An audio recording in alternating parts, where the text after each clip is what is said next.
Hi guys, Chase the Agate Dude here with some tips and tricks to clean those beautiful lake super agates that you found on the ground and you want to make them into the show quality like you see here on my live shows on Sundays. Follow me through these steps. You'll just need some basic household items that we'll go through in these videos that you're about to see. And make sure and click like, follow, subscribe, and that little notification bell to stay up to date on everything going on with the Agate Dude. All right, guys, we're here for the first stage right now. I have this beautiful, nice, large Lake Superior agate here that has a little bit of calcification, has some dirt on it, needs a quick little scrub down and cleaning to really get it to show quality. So I'm gonna go through the first step here, and literally, like I've said before, it is just simple.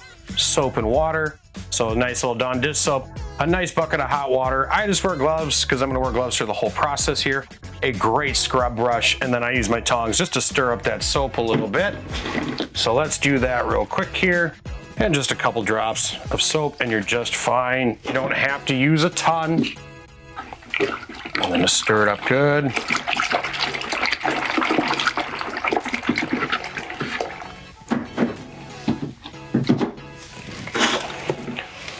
And like I said, this stone just needs a simple cleaning, nothing too crazy, so we'll go through that now.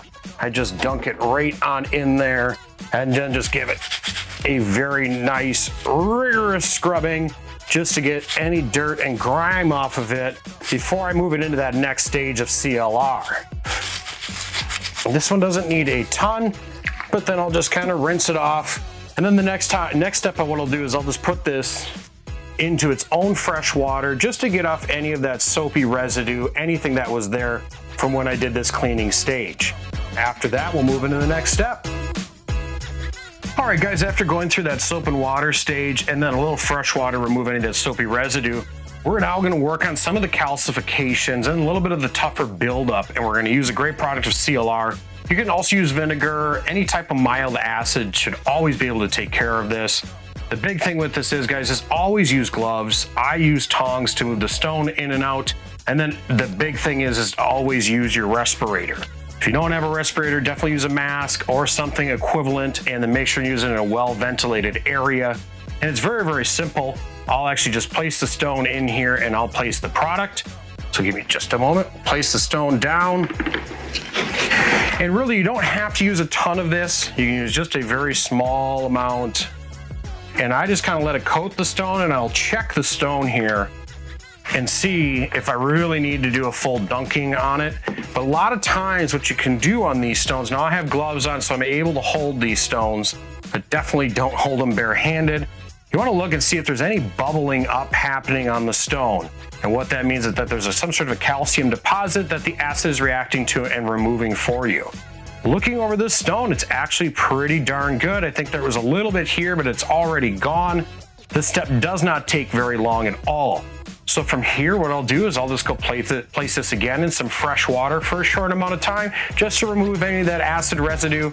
I'll properly dispose of my acid and then move on to the next step of iron out. All right, guys, we're in the last part of the cleaning stage of this before we go into oil.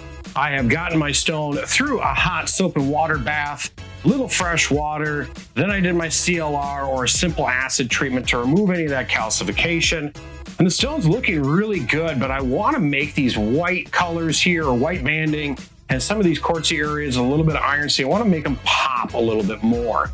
And so what we're going to use now is a wonderful iron out powder that I've been using for the last 3-4 years. Works very, very well. The big thing with it, guys, is always make sure and wear your respirator, always wear gloves, do it in as well-ventilated area as you possibly can. I recommend for those that are new doing this outside. And the big thing is the ratios. I tell people to start off with about a half a cup of iron out powder to 1 gallon of water, as we have down here. Nice warm water, and then a nice little scoop. So you pour water first, powder second, and then we're going to stir it really, really well, and I'll place the stone in there.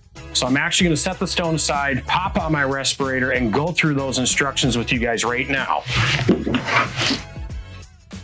The big thing with the respirator, guys, you want to deal with any fumes.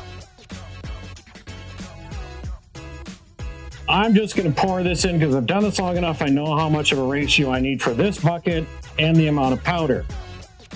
I'll just sprinkle my powder in. Let it rest in there for a second, and then I'll begin to stir. And the reason you want to stir this is that granules end up in the bottom of the bucket. And you want to make sure it mixes up really well, because if you don't, it can kind of create some issues in the cleaning process. It can have some adverse reactions that nobody wants. So after that, I'll just take my tongs here. And I always do this in a plastic bucket because obviously if it is an iron out remover and you use a metal container, it will start causing rust in those pieces. So you just stir it right on up. And once it's well dissolved, I'll just open up the tongs. You got to do the double check and drop the stone in there. And I'll even sometimes, if it's just a singular stone, I'll take and do one last mix up just in case there's no residue or actual pieces. So from there, guys, this will sit, and this stone can sit there for anywhere up to an hour, up to a couple of weeks. I just regularly monitor them and see what happens with the stone, and when it gets to where I want it to be, I'll take it out. The number one stone of Lake Superior agates that I don't do in this is any things that are paint agates, and that's mainly because it can leach out some of that beautiful color, and you don't want that to happen.